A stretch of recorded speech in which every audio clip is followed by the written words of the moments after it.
ရတယ်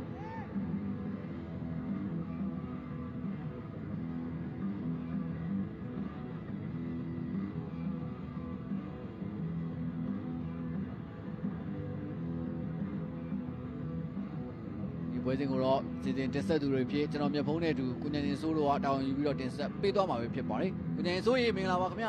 မင်္ဂလာပါကိုမြတ်ဖုံးရေဒီနေ့ဇွန်လ29ရက်နေ့ AFC qualifier ရဲ့ဒုတိယမြောက်ပွဲစဉ်လည်းဖြစ်ပါတယ်ဒီနေ့မှာရှင်ပြိုင်ကစားမဲ့အသင်းနှစ်သင်းက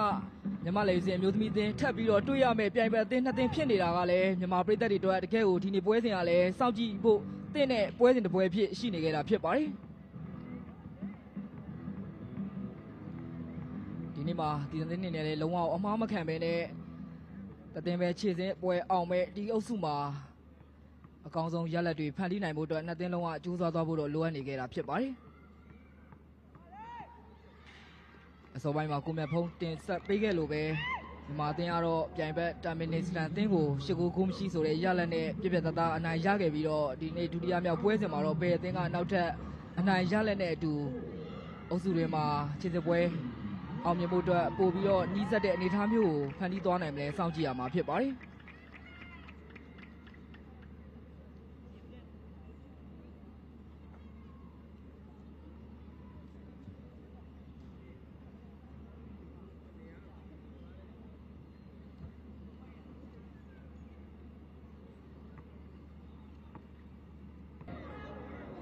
ခဲ့ရဖြစ်ပါတယ်ဒီနေ့လည်းရောက်ပြီးတော့ရှက်ဆွန်နာဟာဘင်္ဂလားဒေ့ရှ်တင်မဲ့ area တွေကိုဝင်လာပြီးရှက်ဆွန်နာဟာဘုံအောင်ကျော်ပြီးထည့်လိုက်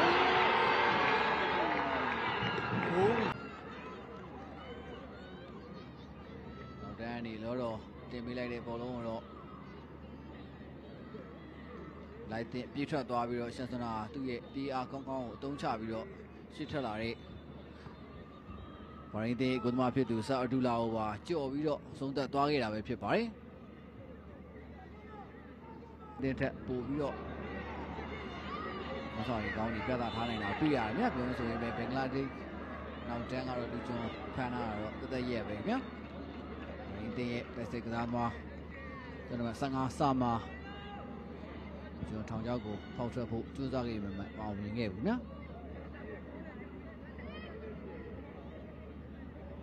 ဒီကစားကြီးကိုကျွန်းနေတယ်မြတ်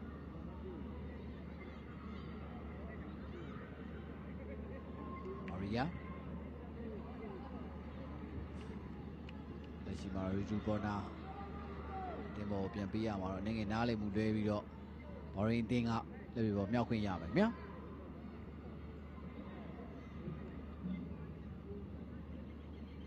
ကိုပေါ်ဘင်္ဂလားဒေ့ရှ်ပိုင်းတရားနဂါသတိသမာရနာဟာရှိလာတဲ့လက်ပြီးပေါ်တော့ဘော်ရင်တင်းရဲ့နောက်ခံကစားသမားကျော်နံပါတ်4ဖတီမာမြောက်မှာဖြစ်ပါတယ်ဒီဒူပေါ်နာပြီးတော့ဆယ်ထားတယ်ဗျာဒါပေမဲ့ခလိုက်တိုင်းတော့ BC ကိုကြော်နေခဲ့တာဖြစ်တဲ့အတွက်ကြောင့်မလို့ဘော်ရင်တင်းနောက်ထပ်တစ်ချိန်လေးပြီးပေါ်မြောက်ခွင့်ရအောင်မှာဖြစ်ပါတယ်ဖတီမာပဲမြောက်ချပေးထားတယ်ဖတီမာယူကန်နေပြီးတယ်ဗျဘင်္ဂလားဒေ့ရှ်အသင်းပဲဗီဒါအချိန်ပြီးအန်တားနိုင်ခဲ့တာပဲဖြစ်ပါတယ်ရှိပါတော့နောက်ထပ်တစ်ချိန်ဘော်ရင်အသင်းကလက်ပြပေါ်မြောက်ခွင့်ရအောင်မယ်မြတ်ကျွန်တော်မှ၄ဖာတီမာပဲမြောက်မယ်ခင်ဗျ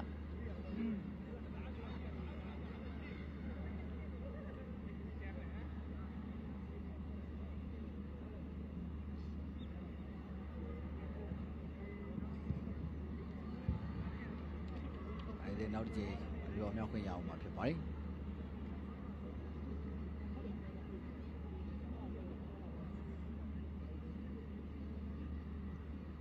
လေတဲ့ကိုပေးထားတယ်အခတ်တဲ့ညာလာတဲ့အခတ်တဲ့ဝေးရလက်ကန်လာတယ်တက်ကတော့ကောင်းနေခင်ဗျာဒါပေမဲ့ဘောပေါင်းနဲ့တက်မြက်ခဲ့ခြင်းမရှိတဲ့အနေအထားတစ်ခုမှာတော့ဒီချီပါကိုရရှိမဲ့အခွင့်အရေးကိုတော့ဆုံးရှုံးခဲ့ရတယ်ခင်ဗျာဒီတဲ့ရဲ့ဒါမှကျွန်မတော့ဒီအခတ်တဲ့ဖြစ်ပါတယ်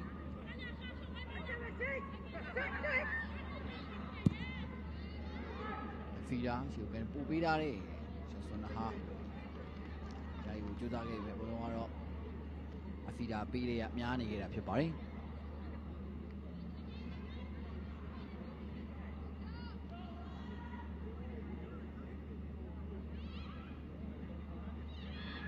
တင်းပဲရထားသေးတယ်မာရီယာဘယ်ကြောင်ထုတ်ပြီးသားရဗျာပြပို့မှုကနေငယ်များတယ်ဗျာဒါကြောင့်မို့ဖတ်တီပါဆာမာပြရမှာပြန်ပြက်တယ်ဗျာငါဒစ်ပဲစကာဆာမာငါဒစ်ပြန်ပြီးရလာပြီနော်ဒီလည်းမျောပြီးသားတယ်ဦးလာခဲ့တယ်ဗျာဆာအဗ်ဒူလာ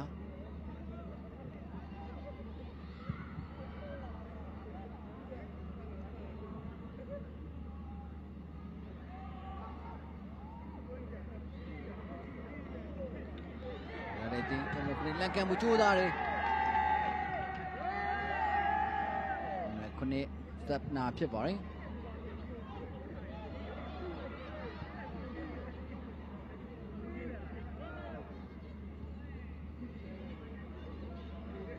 အရိယာနောက်ကိုပြန်ပြီးတော့ပြီးရတယ်မြတ်ဆက်စနဟာပြန်ပြီးကြိုးသားရင်ပြန်ပြတ်တယ်မြတ်ဆက်စနာလိုက်စေတာတယ်စပ်နာသူကန်ပို့ပြီးတာလေဒီကောနာကကန်လာပြီဒီကောမနဲ့ကန်တဲ့ခုတော့စပ်နာရဲ့ပြပမှုကအကောင်းမွန်ခဲ့သလိုအဆုံးသက်ခဲ့တဲ့ဒီပေါ်နာကလည်းကန်ချက်ကတော်ကြီးကိုကောင်းတာတော့တွေ့ရတယ်ဗျာ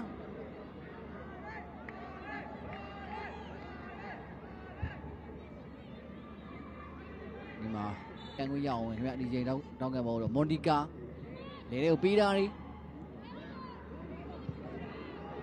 ဖြစ်ပူပြီးတာလေသူစခတ်နေနေတာတစ်ခုကနေပဲ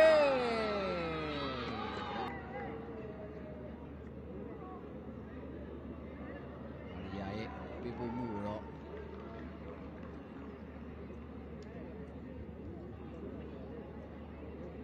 ကျော်နံပါတ်5ခိုဟာတီတင်သွားခဲ့တာပဲဖြစ်ပါတယ်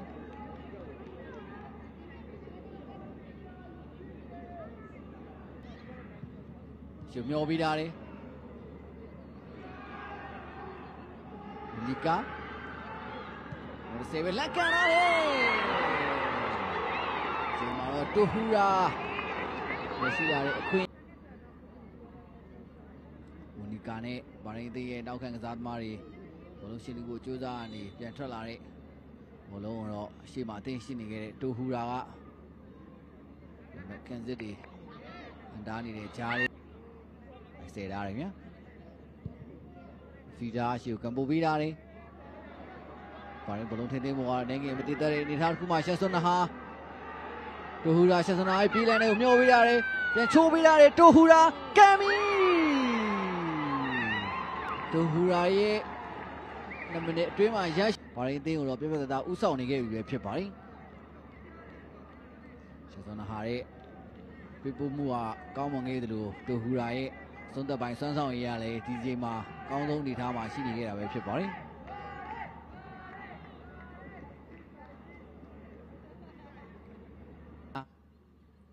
မာရီယာဘယ်ကြောင်ထုတ်ပြီးသားလဲကျန်စွန်နာဟာအေးပေးလာတယ်လိုက်တဲ့ပိတ်ထားတယ်ကိုတွေ့မိသွားခဲ့တာပဲဖြစ်ပါတယ်ကိုတွေ့မိသွားတဲ့ကစားသမားကတော့ကျော်နံပါတ်9ရာဝန်အယ်လာလီဖြစ်ပါတယ်ရှင်တို့ဖို့ကြိုးစားရင်းနဲ့ကျွန်တော်ခုနှစ်ရာဝန်အယ်လာလီအနေနဲ့ကလည်းကိုတွေကိုအစင်းရှေ့ပေးတော့ပြီလေမော်ပဲရလာသေးမြရှေ့မျောထုတ်ပေးလိုက်တဲ့တောက်လို့ရှောက်ပဲလူကျွတ်ပဲမြဘင်္ဂလားဒေ့ရှ်ပဲတောက်ရှောက်ပဲတစ်ချက်ခောက်ထားတယ်လှမ်းပေးပြီကိုပြီးမြဒီချိန်မှာလဲရလာတဲ့အခွင့်အရေးတစ်ကိုဘင်္ဂလားဒေ့ရှ်တင်အကောင့်ချိန်မှာလဲညာဘချမ်းကနေအကောင်းဆုံးပံ့ပိုးပေးမှုကနေမော်ကီကိုသမားနဲ့တူချင်းရှင်ဆိုင်အတွေ့မှာ